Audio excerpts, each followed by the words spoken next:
இந்த காலத்துல நல்லதை சொல்றவங்களே நாட்டுல கொஞ்சம் பேர் தான்டா. மக்கள் அனைவருக்கும் அன்பான வணக்கம். தூத்துக்குடி ஆசிரியர் திருமண்டலத்துல முக்கியமான சில குருவானவர்கள் பணியிட மாற்றம் செய்யப்பட்டிருக்கிறார்கள். ஏற்கனவே நம்ம சொன்னோம், சில ஆயர்களை பணியிட மாற்றம் செய்திருக்கிறார்கள் சொல்லி. இப்பொழுது அதிகாரப்பூர்வமாக அந்த குருவானவர்கள் மிக முக்கியமான தலைக்கட்டு அப்படின்னா, கடந்த நிர்வாகத்தின் போது அதிகப்படியான பவர்ஃபுல்லான இருந்த ஆட்கள்லாம் வந்து பாத்தீங்கன்னா தற்பொழுது பணியிட மாற்றம் செய்யப்பட்டிருக்கிறார்கள். பொதுவாக நம்ம இதை வந்து ஒரு அனலைசிஸ் பண்ணி பார்க்கும்போது ஒரு நல்ல பணியிட மாற்றம் தான் சொல்லலாம். காரணம் வந்து பாத்தீங்கன்னா, இவர்கள் அனைவருமே வந்து பாத்தீங்கன்னா இதுல இருக்கவங்க எல்லாருமே வந்து பாத்தீங்கன்னா அந்த வாண்டட், அதாவது அதிகபட்ச அந்த எதிர்பார்ப்புக்குள்ளான ஆயர்கள் தான். ஸோ எனவே என்னை பொறுத்தவரை பாத்தீங்கன்னா, நம்ம கடந்த வீடியோ கூட சொன்னோம், ஒரு மே மாசம் அந்த டைம்ல வந்து பணியிட மாற்றம் செஞ்சா நல்லா இருக்குன்னு சொல்லி சொன்னோம். நிறைய ஆயர்கள் அதை கேட்டாங்க. ஸோ எனவே இந்த பணியிட மாற்றம் உடனடியாக அமலுக்கு வருகிறதா, இல்லை என்றால் இந்த அகாடமிக் இயர் முடிந்த பிறகு மே மாசத்துக்கு அப்புறம் வருதாங்கிறது விவரம் தெரியல. கிட்டத்தட்ட பாத்தீங்கன்னா ஒரு 35 பேருக்கு என்ன பண்ணிருக்காங்க, டிரான்ஸ்பர் ஆர்டர் போட்டிருக்காங்க. இது வந்து பாத்தீங்கன்னா இந்த ஆட்சிகள் மாறும்போது நடக்கின்ற இந்த மாறுதல்கள் தான். இந்த தடவை அதாவது இந்த வர்ற மார்ச் மாதத்துல பாத்தீங்கன்னா எல்லாரும் சங்க பணம் எல்லாம் கட்டுவாங்க. ஸோ எனவே வந்து பாத்தீங்கன்னா இவர்கள்ல வந்து பாத்தீங்கன்னா நிறைய பேர் வந்து கடந்த ஆட்சியின் ஆதரவாளராக நிலைப்பாடு கொண்டவர்கள். எனவே இவங்க அங்க இருந்தாங்கன்னா கண்டிப்பா ஒருவேளை என்ன பண்ணுவாங்க, இந்த சங்கம் கட்டுறதுக்கு அனுமதிக்க மாட்டாங்க. தங்களுடைய அந்த அரசியல் பின்புலத்தை பயன்படுத்தி என்ன பண்ணுவாங்க, சில தவறுகள் செய்வாங்க அப்படின்னு சொல்லி நம்பியிருக்கலாம், நினைத்திருக்கலாம். எனவே வந்து பாத்தீங்கன்னா தற்போது வந்திருக்கின்ற புதிய நிர்வாகம் இவர்களுக்கு பணியிட மாற்றம் செய்திருக்கிறார்கள். அவங்க யார் அப்படிங்கிறதுனா முக்கியமான தலைக்கட்டு, அதாவது ரெவரண்ட் டேனியல் எட்வின், நமது வெஞ்ஞானபுரத்தை சேர்ந்தவர். நம்மளும் நிறைய நேரம் இருக்கோம், ஐயாவை பற்றி விமர்சனம் செஞ்சிருக்கோம். இறுதி வரைக்கும் வந்து பாத்தீங்கன்னா முன்னாள் நீதிபதி ஜோதிமணி ஐயா அவர்கள் இருக்கும் பொழுது தான் அந்த கவுன்சில் சேர்மன் என்று கல்வெட்டுகளில் என்ன பண்ணாரு, துணிந்து பதித்தார்.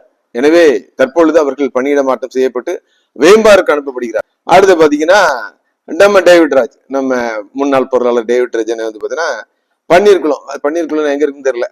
எனக்கு வந்து பாத்தீங்கன்னா அவர்கள்லாம் வந்து பாத்தீங்கன்னா பணியிட மாற்றம் தேவைப்படாமல் பணியை விட்டு விலக்க வேண்டியவர்கள் தான். அதெல்லாம் பாத்தீங்கன்னா பணியிட மாற்றம் தான் செஞ்சிருக்காங்க. ஓகே, பரவாயில்ல தான். அடுத்து பாத்தீங்கன்னா நமது பிமில் சிங் என்று அழைக்கப்படுகின்ற எமில் சிங் ஐயா, இவரை பத்தி பாத்தீங்கன்னா கடந்த வீடியோல நான் வந்து எஸ் கைலாசபுரம் சொல்லிட்டேன்.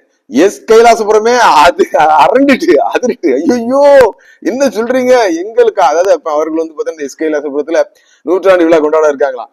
ஐயோ அவரா பண்ணாங்களா, வெளியூர்ல இருந்து எல்லாம் போன் வந்து மிரண்டுட்டாங்க. அதுக்கப்புறம் தான் பாத்தீங்கன்னா அங்க இருக்கவங்க சொன்னாங்க, அண்ணே வந்து எஸ் கைலாசபுரம்ல, அது வந்து கே கைலாசபுரம்னா நமது கோவில்பட்டி முக்கில என்ன பண்ணுது இருக்குது, ஸோ அங்கதான் போட்டிருக்காங்கன்னு சொன்னாங்க. ஸோ எனவே வந்து பாத்தீங்கன்னா நான் ஏற்கனவே சொன்னேன், அவர் வந்து ஆயருக்கே தகுதி இல்லாதவர், அவர் லாயர் வரையும் நல்லா பாக்குறவர். அவர் லாயர் வரைக்கும் அனுப்பலாம், எதற்கு தேவையில்லாம வந்து பாத்தீங்கன்னா கே கைலாசபுரத்துக்கு போட்டு அங்க போய் கேடு விளைவிக்கின்ற வேலைகளை செய்யறதுக்கு அனுமதிக்கான்னு தெரியல.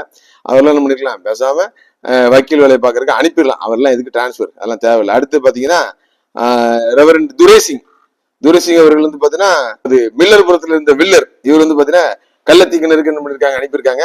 எல்லாம் பாத்தீங்கன்னா பார்டர் போயிட்டாங்க, நல்லது. அடுத்து பாத்தீங்கன்னா ரெவரண்ட் ஹரிஸ் கருங்கடல், ரெவரண்ட் ஹரிஸ் அவரும் வந்து பாத்தீங்கன்னா சஸ்பெண்ட்ல இருந்தார் எனக்கு, அவருக்கும் போட்டிருக்காங்க.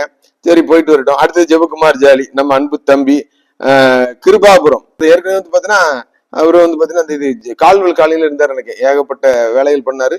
அவர் என்ன பண்ணிருக்காங்க, கிருபாபுரத்துக்கு போட்டிருக்காங்க. அடுத்து ராபின்சன், அவர் நம்மளோட வலைதளங்கள்ல வசதி வாங்கினவர் தான். அவர் வந்து என்ன பண்ணிருக்காங்க, லட்சுமிபுரத்துக்கு போட்டிருக்காங்க. லட்சுமிபுரம் என்ன பாட போதோ, ஐயோ பாவம். அடுத்து பாத்தீங்கன்னா பொன்ராஜ், தெரியல எனக்கு, ஜெருசலேம். அடுத்து பாத்தீங்கன்னா கோயில்தாஸ் பண்டாரவேலை, ஐயோ கோயில்தாஸ்னா இவர் வந்து பாத்தீங்கன்னா இங்க இருந்தவர்ல, இவர் மூலம் ஏகப்பட்ட உள்ளங்க உண்ட. பண்டாரவேலை இப்பதான் கொஞ்சம் அமைதியா இருக்குது, இவரத்துக்கு எங்களை போட்டிருக்காங்க. அவருக்கு எங்க பண்ணுவார், கண்டிப்பா அரசியல் பண்ணதான் செய்வாரு. அடுத்தது Samuel Thomas, Nagalapuram, Anandamani, Senthiyambalam, Jasper, நம்ம ஜாஸ்பர் ஐயா, நமது புதுக்கோட்டையின் சகல வசதிகளோட ஃபேனு, ஏசி, ஏர் கூலர் 2 வசதியான வாழ்க்கை வாழ்ந்தவர், முன்னாள் பிரைமரி மேனேஜர். அவர்கள் வந்து பாத்தீங்கன்னா ஆசீர்வாதபுரத்துக்கு ஆசீர்வாதமா போட்டிருக்காங்க. ஆசீர்வாதபுரம் மக்களே இனிமே உங்களுக்கு ஆசீர்வாதம் இருக்கோ இல்லையோ, ஐயாக்கு என்ன பண்ணும், அதிகமான ஆசீர்வாதத்தை அவர் என்ன பண்ணுவார், எடுத்துக்குவாரு. அடுத்தது பாத்தீங்கன்னா ரெவரண்ட் மனோகர் ஐயா, கட்டாரிமங்கலம், ஒரு நல்ல மூத்த குருவானவர், அவரையும் மாத்திருக்காங்க. அவரை குறித்து நான் வந்து கண்டிப்பாக இந்த வீடியோல நான் பேசுறேன். அடுத்து பாத்தீங்கன்னா கிங்ஸ்லி ஜான் மெஞ்ஞானபுரத்துக்கு மாத்திருக்காங்க. James Moses assistant Meignanapuram, Ebrahim Millerpuram assistant, Johnson David Thiraviyapuram Johnson டேவிட்னா நம்ம நடுவக்குறிச்சியில் இருந்தாங்க அவங்க, ஆமா அவங்க தான் நினைக்கிறேன். அவங்கள வந்து பாத்தீங்கன்னா கடந்த ஆட்சியில வந்து பணி செய்யவே விடல, கடுமையான பிரச்சனைகள். அது போல பாத்தீங்கன்னா அங்க வந்து தேர்தல் நடத்த முடியாத ஒரு சூழ்நிலை இருந்துச்சு. அடுத்தது ஜான்சன் டேனியல் அவங்க வந்து திரவியபுரத்தில் போட்டிருக்காங்க. தனசீலன் ஐயாவும் பாத்தீங்கன்னா கடந்த முறை வந்து பாத்தீங்கன்னா சில பிரச்சனைகளுக்கு உள்ள இருந்த ஒரு ஐயா, அவங்களும் என்ன பண்ணிருக்காங்க தூக்கி கொண்டது நடுவக்குறிச்சியில போட்டிருக்காங்க. அடுத்து பொன்சிங் பேட்ரிக் அசிஸ்டன்ட், விக்டர் ஞானவழி கோவில்பட்டி, ஹென்றி குப்பாபுரம், பெஞ்சமின் ஐயாதுரை, வகுத்தான் குப்பம், ஆனந்த் சாமுவேல்லாம் யாரு, நமது சுப்பிரமணியபுரத்துல இருந்தாங்களா அந்த ஐயாவை போட்டிருக்காங்களா, சாயர்புரத்துல போட்டிருக்காங்க. பாத்தீங்கன்னா ஜான் வெஸ்லி சுப்பிரமணியபுரத்துல போட்டிருக்காங்க. சுப்பிரமணியபுரத்துல தான் நம்ம ஆள் இருந்தவர். அவரை வந்து 5 வருஷம் அங்க இருந்துட்டு தான் அனுப்புன்னு சொல்லி அந்த ஊர் மக்கள் வந்து விடாப்பிடியா பிடிச்சிருந்தாங்க. இப்ப நம்ம அனுப்ப வேண்டிய கட்டாயத்துக்கு தள்ளப்பட்டிருக்காங்க. அடுத்தது பொன் செல்வின் கீதா நகருக்கு ஒரு நல்ல ஆயர் கிடைச்சிருக்காங்க. செல்வின் சார்லஸ் ஐயா வந்து பிள்ளையம்மனை. அடுத்தது ஆல்பர்ட் ஜெய்சிங் நாசரேத். ஆல்பர்ட் ஜெய்சிங் ஐயா வந்து பாத்தீங்கன்னா மிக ஒரு நல்ல மனிதர். கடந்த டிஎஸ்எஃப் நிர்வாகத்தில் இருக்கும் பொழுது பாத்தீங்கன்னா பழிவாங்கப்பட வேண்டிய ஒரு இக்கட்டான சூழ்நிலைக்கு, அதாவது ஒரு நிர்பந்தத்துக்கு தள்ளப்பட்ட ஒரு ஐயா, நன்றாக ஜெபிக்கின்ற ஒரு மனிதர். ஐயா வந்து பாத்தீங்கன்னா ஒரு விசுவாச வீரர், ஒரு ஜெப வீரர்னு சொல்லலாம். நிச்சயமாக இந்த பானபாத்திரக்காரன் வந்து பாத்தீங்கன்னா தாழ்த்தப்பட்டு மீண்டும் உயர்த்தப்பட்டது போல ஐயாவும் ஏற்கனவே நாசரேத் தான் இருந்தாங்கன்னு நினைக்கிறேன். சோ எனவே வந்து பாத்தீங்கன்னா ஒரு சாதாரண ஒரு சின்ன சபையில இருந்து மீண்டுமாக இந்த பேராலயத்துக்கு ஒரு தலைமை குருவானவராக பணிமாற்றம் செய்யப்பட்டிருக்கார். வாழ்த்துக்கள் ஐயா. அதிக நேரம் முழங்கால் நிற்கின்ற ஒரு ஐயா. எனவே ஐயா வந்து அந்த இடத்துக்கு வந்திருப்பது மிகுந்த மகிழ்ச்சி அளிக்கிறது. அடுத்து பாத்தீங்கன்னா இஸ்ரவேல் ஞானராஜ் கால்வல் காலனி, நமது ஜெபக்குமார் ஜாலி ஐயா ஜாலியாக இருந்த இடம், அந்த இடத்துக்கு போட்டிருக்காங்க. அங்க இன்னும் வந்து அந்த மக்கள் வந்து பாத்தீங்கன்னா ரொம்ப பீஸ்ஃபுல்லா இருப்பாங்க அப்படின்னு சொல்லி நம்புறேன். வாழ்த்துக்கள். அடுத்து பாத்தீங்கன்னா ஜெபஸ்டின் மரவன் மடம். அடுத்தது ககாரின் புதுக்கோட்டை, ககாரின் ஐயாவும் நல்ல ஒரு மனிதர். அவர் வந்து பாத்தீங்கன்னா கடந்த முறை பணியிட மாற்றம் செய்யப்பட்ட பொழுது ஐயாவும் பாத்தீங்கன்னா ரொம்ப வேதனையோட இருந்தாங்க. ஆனாலும் பாத்தீங்கன்னா கத்தர் அவங்களுக்கு வந்து அவருடைய ஜெபத்தை கேட்டு அந்த பணியிட மாற்றங்களை எதிர்பார்த்தாங்க. இப்போ பாத்தீங்கன்னா மீண்டும் ஒரு நல்ல இடத்துக்கு, புதுக்கோட்டைங்கிறது ஒரு நல்ல ஒரு ஆலயம், ஒரு பெரிய ஆலயம், ஒரு நல்ல இடத்துக்கு என்ன பண்ணிருக்காங்க ஐயா வந்திருக்காங்க. ஐயாவுக்கும் வாழ்த்துக்கள். அந்த சபை மக்களும் முன்வேலை பாத்தீங்கன்னா ரொம்ப மகிழ்ச்சியா இருப்பாங்கன்னு நம்புறேன். அதுபோல ரெவரன் காலை ஐயா வந்து பாத்தீங்கன்னா தாளமுத்து நகர். அடுத்து ரெவரன் ராபின், நம்ம ரவுடி ராபின், மாடு மேய்க்க போனியா பண்ணி வைக்க போனியா சண்டை போட்டல ஐயா வந்து pending, super, very good, pending. கண்டிப்பா என்ன பண்ணும், அவரை பெண்டிங்ல தான் வைக்கணும். அதனால என்ன பண்ணிருக்காங்க, சிறப்பா வச்சிருக்காங்க. அவர் என்ன பண்ணும், அப்படி இருக்கட்டும், பெண்டிங்ல இருக்கட்டும். அடுத்தது நமது லிவிங்ஸ்டன் ஐயா, நம்ம தற்போதைய உபதலைவர் மோசஸ் ஜெபராஜ் அவர்களுக்கு டப் கொடுத்தவர். நமது முன்னாள் நீதி ஐயாவுடைய காரை மறித்ததுல இவரும் ஒருத்தர், அவரையும் பெண்டிங்ல போட்டாங்க. நல்லதுதான், அப்படி என்ன பண்ணோம் இருக்கட்டும்.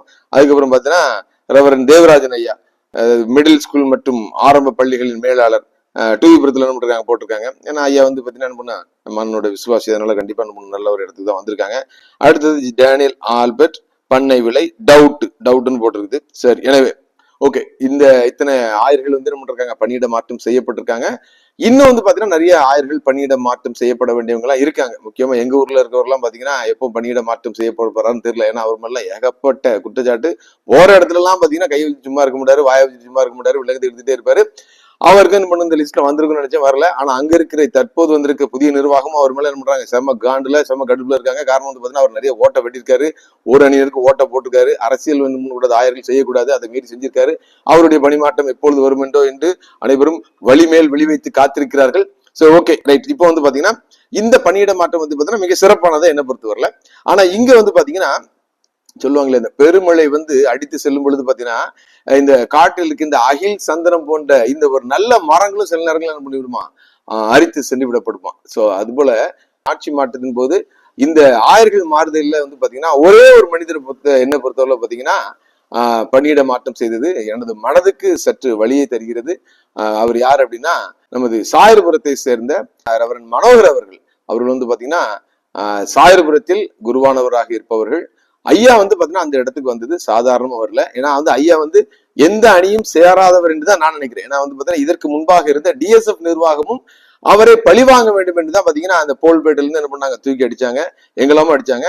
அதற்கு பிறகு இந்த சாயர்புரத்துக்கு வந்ததுலேயே பாத்தீங்கன்னா ஒரு வரலாறு இருக்கு, ஒரு சின்ன கதை கூட இருக்கு. இதற்கு முன்பாக இவர் ஐயாவுக்கு முன்பாக வந்து அங்க சாயர்புரத்தில் இருந்தவர் பாத்தீங்கன்னா ஜோசப் இஸ்ரவேல் என்ற ஒரு ஆயர், ஒரு இளம் வயது ஆயர் வந்து பாத்தீங்கன்னா அங்க வந்து என்ன பண்ணாங்க, தனது சிறிய வயதிலே இழந்து போனாங்க. சோ அதற்கு பிறகு அந்த இடத்துக்கு யாருமே போறதுக்கு பயப்பட்டாங்கன்னு சொல்லலாம். ஏன்னா அந்த இடத்துல வந்து போனா அங்க இருக்கிற ஆயர்களுக்கு ஆயுள் அதிகம் இல்லைன்னு சொல்லி ஒரு புரளி பேசப்பட்டது. அந்த நேரத்துல தான் பாத்தீங்கன்னா ஐயா வந்து துணிந்து சென்று நான் அந்த இடத்துக்கு போறேன்னு சொல்லி வாலண்டியர் என்ன பண்ணாங்க, அந்த இடத்துக்கு வாங்கி என்ன பண்ணாங்க, போய் சாயர்புரத்துல இருந்தாங்க. அந்த இடத்துல வந்து பாத்தீங்கன்னா நல்ல டெவலப்மெண்ட், அதாவது சாயர்புரத்துல மிக சிறப்பான ஒரு பொற்காலம் அப்படின்னு சொல்லலாம் ஐயா வந்ததுக்கு பிறகு. குறிப்பாக இருக்கின்ற அந்த ரஃபேல் மருத்துவமனையை வந்து பாத்தீங்கன்னா மிக சிறப்பாக நல்ல டெவலப்மெண்ட் பண்ணாங்க. அந்த ரஃபேல் மருத்துவமனைங்கிறது பாத்தீங்கன்னா அதாவது திருநெல்வேலி திருமண்டலமாக ஒருங்கிணைந்து திருமண்டலமாக இருக்கும் போதே பாத்தீங்கன்னா ஆரம்பிக்கப்பட்டது. இரண்டாவது மருத்துவமனை சொல்றாங்க, அந்த காலத்துல ஆரம்பிச்சது. ஆனா வந்து 1950களில் ஆரம்பிச்ச அந்த மருத்துவமனை முற்றிலுமாக சிதிலமடைந்து பயன்பாடற்ற நிலைமையில் இருந்ததை ஐயா அங்க போன பிறகுதான் பாத்தீங்கன்னா கிட்டத்தட்ட 1 கோடி ரூபாய்க்கு மேல அதிகமாக வசூல் செய்து அவருடைய சொந்த முயற்சியில அந்த சபை மக்களை வந்து பாத்தீங்கன்னா ஒன்றிணைத்து வசூல் செய்து அந்த மருத்துவமனை இன்னைக்கு வந்து பாத்தீங்கன்னா சிடி ஸ்கேன் இருக்கிற அளவுக்கு பாத்தீங்கன்னா அருமையா டெவலப் பண்ணிருக்காங்க. ஸோ ஒரு நல்ல ஒரு வளர்ச்சி. அது போல பல லட்சம், கிட்டத்தட்ட பாத்தீங்கன்னா ஒரு 2.5 வருஷத்துல பாத்தீங்கன்னா லட்சக்கணக்கான மக்கள் வந்து பாத்தீங்கன்னா அங்க வந்து என்ன பண்ணிருக்காங்க, பயனடைந்திருக்காங்க.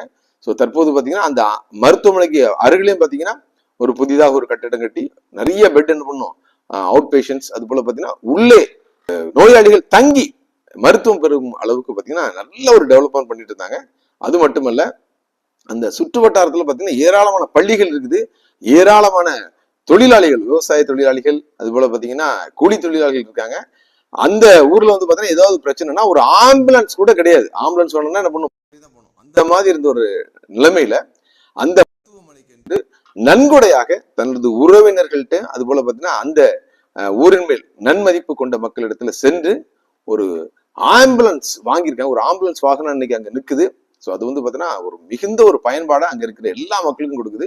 இதை செய்ததும் பாத்தீங்கன்னா அங்க இருக்கிற மனோகர் ஐயா தான். எனக்கும் தனிப்பட்ட முறையில் ரொம்ப வருடக்கணக்காக பழக்கம், ரொம்ப நல்ல மனிதர்.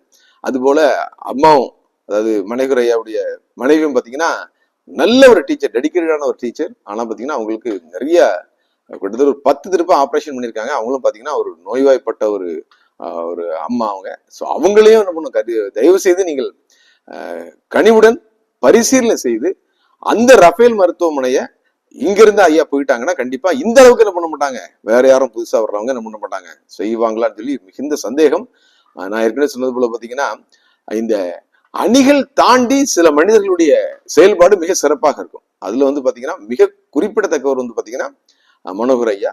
ஒருவேளை கடந்த ஆட்சியில போது, கடந்த தேர்தலின் பொழுது சிறு சிறு குறைகள், ஒருவேளை வந்து பாத்தீங்கன்னா ஒரு மனிதர்களுடைய ஆதரவு நிலைப்பாட்டை எடுத்து சில விஷயங்கள் செஞ்சிருந்தாலும், தயவு செய்து தற்பொழுது வந்திருக்கிற நிர்வாகம் நீங்கள் உடனடியாக அந்த பணியிட மாற்றத்தை நிறுத்த வேண்டும் என்று அனைத்து நல்ல மக்களும், சாயர்புரத்தை சேர்ந்த, சாயர்புரம் அருகாமையில் உள்ள சாயர்புரத்தின் மேல் அக்கறை கொண்ட அனைத்து மனிதர்களும் கேட்கிறாங்க. இப்ப நானும் என்னுடைய வலைதளம் மூலமாக நான் கேட்கறது உங்களுக்கு ஒன்னே ஒண்ணுதான், தயவு செய்து இந்த ஒரு விஷயத்திலையும் நீங்கள் அந்த ஐயாவை வந்து பாத்தீங்கன்னா அவரை அழைத்து என்ன பண்ணுங்க, கண்டிப்பா நீங்க பேசுங்க. ஒருவேளை தவறு நடந்திருந்தால் அதை நீ சுட்டி காட்டி இது போல தவறு நடக்கக்கூடாதுன்னு சொல்லி என்ன பண்ணுங்க, அரசியல் நிலைப்பாடுகள் இல்லாம நீங்க என்ன பண்ணுங்க, ஒரு ஆயர் என்ற முறையில வந்து ஆன்மீக நிலைப்பாடும், இது போல இந்த மருத்துவமனைக்காக, குறிப்பாக அந்த மருத்துவமனைக்காக உங்களுடைய முடிவை மறுபரிசீலனை செய்து ஐயாவை மீண்டுமாக அந்த இடத்துல பணியிட மாற்றம் செய்து பணியிடம் அந்த இடத்துல கொடுத்து பாத்தீங்கன்னா இன்னும் அதிகமாக டெவலப்மெண்ட் பண்றதுக்கு, நான் ஏற்கனவே சொன்னது போல பாத்தீங்கன்னா உங்களுக்கு ஓட்டு போட்டவர்கள் மட்டுமல்ல, உங்களுக்கு ஓட்டு போடாதவர்களும் உங்களை பாராட்டும் மனமாக தற்போது இருக்கின்ற நிர்வாகம் சிறப்பாக செயல்பட வேண்டும் என்று அன்போடு கேட்டுக்கொள்கிறேன். இந்த விஷயத்தை நீங்கள் செய்தால் நிச்சயமாக அனைத்து மக்கள் மத்தியிலும் உங்களுக்கு மிகப்பெரிய ஒரு மதிப்பும் ஒரு நல்ல எண்ணமும் வரும். நிச்சயமாக உங்களுடைய ஆட்சி காலம் வந்து பாத்தீங்கன்னா பழிவாதுங்குதல் இல்லாத ஒரு நல்ல ஒரு ஆட்சி என்பதை உணர்ந்து உங்களுக்கு ஆதரவு பெருகும் என்பதில் எந்த விதமான ஐயமும் இல்லை. அனைவருக்கும் வணக்கம். சொல்றவன் சொந்த வாழ்க்கைய பத்தி எல்லாம் கிளறி பார்க்காதே. அவன் சொல்றதுல அறிவுக்கு பொருத்தமா இருந்தா நடங்க.